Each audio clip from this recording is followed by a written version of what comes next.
Hey guys, Abner Miranda here. Thanks for coming out to the range. I wanted to do a quick video for you discussing something that pops up from time to time, and it is trigger finger placement. There's a fairly hefty obsession with trigger finger placement, about how you should be pulling the trigger with just the pad of the index finger, and as usual, I get a lot of, as I've said many times, but I also can't assume that everybody watching this video has seen the previous videos. If you've stumbled on my channel, you have now noticed that I have a lot of videos. And this is only a fraction of the videos that I actually have. I've actually pulled a lot of videos off of this channel. Long story, but I've pulled a lot of videos off of this channel because I wanted the channel to be moving in a certain direction. So I've got crap tons of class video where I have gotten the camera on these extension poles that this thing is on, where it basically extends out, and I'll have the camera hovering right beside the shooter's face. They don't even know it's there. I don't want them knowing it's there, okay? I've gotten consent from everyone that I work with for video footage. But I don't want them knowing that the moment of recording is happening while they're running the drill, because, is it the Heisenberg principle? I forget. Basically, when the subject knows it's being observed, it changes its behavior subconsciously. Right? So I don't want to change the shooter's behavior, I just want to capture the video. And what I would consistently find wasn't perfect trigger placement. What I found was a lot of this going on, right? Where that trigger finger is, like, in some cases, like so far in there. I mean, there's this going on. And guys, I do it myself all the time, especially on rifle. Man, on rifle, I'm hogging up on that trigger. On handgun, I do a fairly good job of using like this bottom portion of my trigger finger to pull my trigger, because I know that with a handgun there's only so much stupidity a handgun's going to tolerate from you, and then you're going to do one of those. I mean, you are just going to miss by a mile. And when it comes to handgun, the handgun is the primary weapon to the everyday self-defense practitioner, right? This is not a tertiary weapon. For military and law enforcement, it's rifle, shotgun, handgun, primary, secondary, tertiary. For the private citizen, this is the primary. So you better be really good with your handgun. If a gun is strapped into a vise and you tie a string to the trigger, does it matter how hard you yank on that trigger? No, because the gun is in the vise.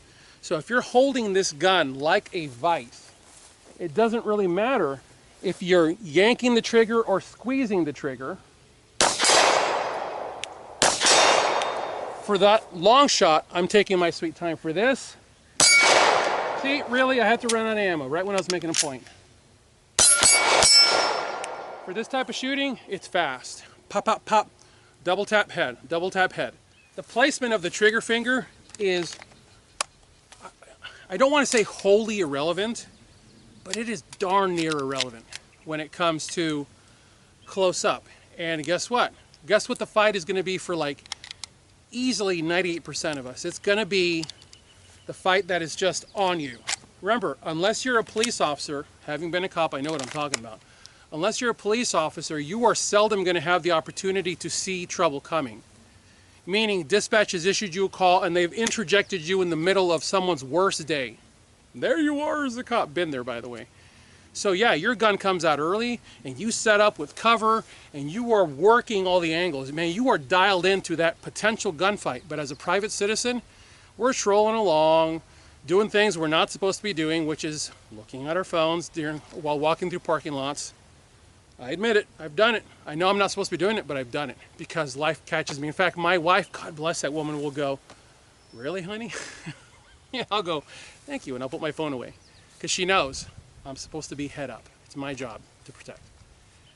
So we're walking along and some dude gets the drop on me.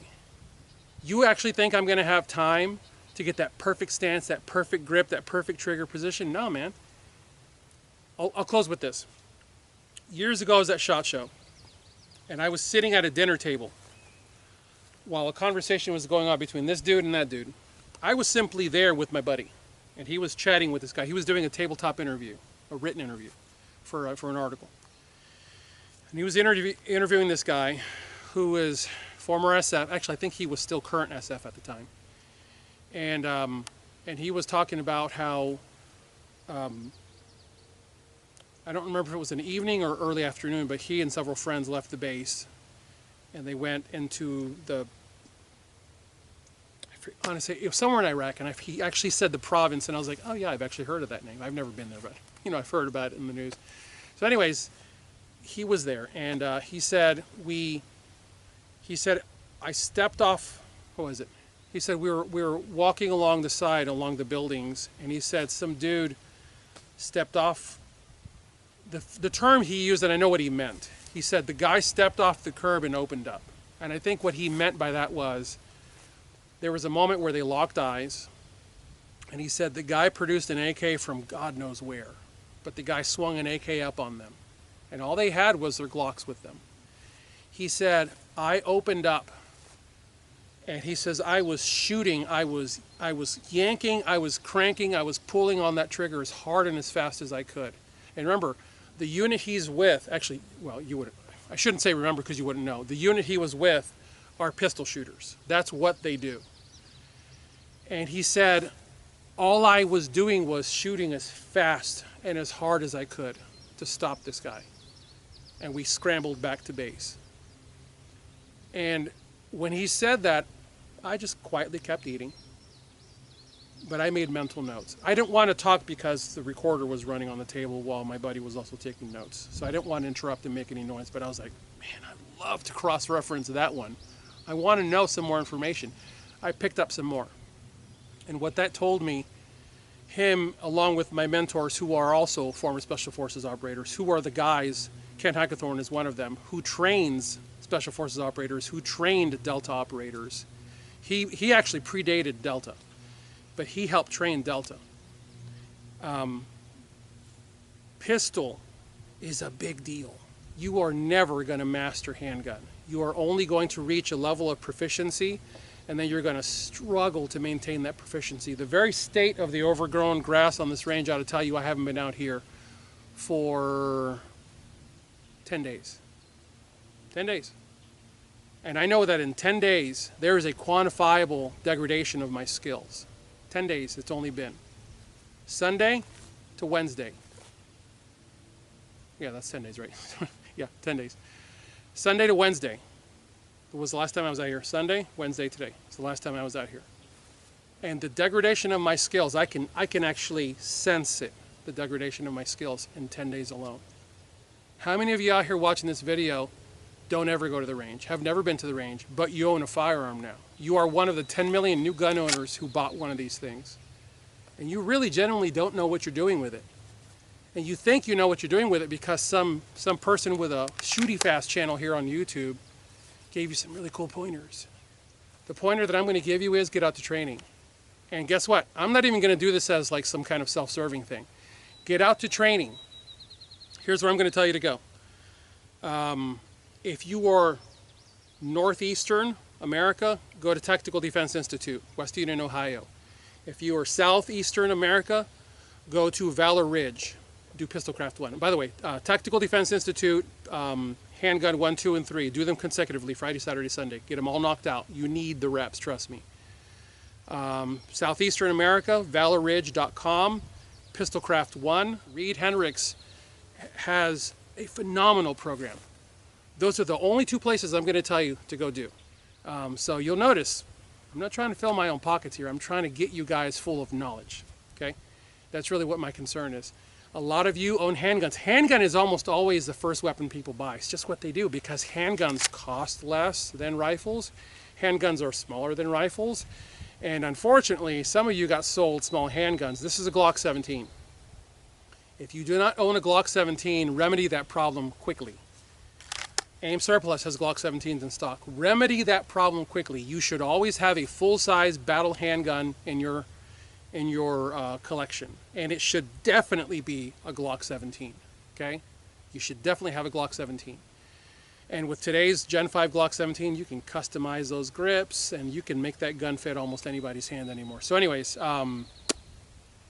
yeah, frankly, I totally forgot what the scope of this video was, but guys, I've told you this before. For those of you that have just stumbled on this channel and on this video, my goal at this channel is to help you realize your potential. Guys, America is in a pickle. There are so many things that I want to say on this video, but I have to be careful with what I say because if I get this channel completely shut down, I can't communicate with you. There are other options out there, guys. If just go to my website, tier1citizen.com. I will always make sure that I'm communicating with you there as best I can. But folks, America's in a pickle. It is your job to stay alert and remain armed. You are your own worst enemy. Trust me when I tell you that. From someone that has a lot of experience at this, you are your own worst enemy. Okay? So learn how to defeat that little devil that sits on your shoulder and tries to say, you're nothing, you're worthless, you're a piece of trash. No, no. You're a prize. You're the prize that Jesus Christ came to this earth and died for. And the devil doesn't want you to be aware of that. That's who you are. You are the majesty of God's creation. Anyways. Yeah, we went from trigger pulling to the majesty that is God's creation. Wow. As always, I thank you guys for watching. God bless you all. Get those guns out and practice. Have a good one.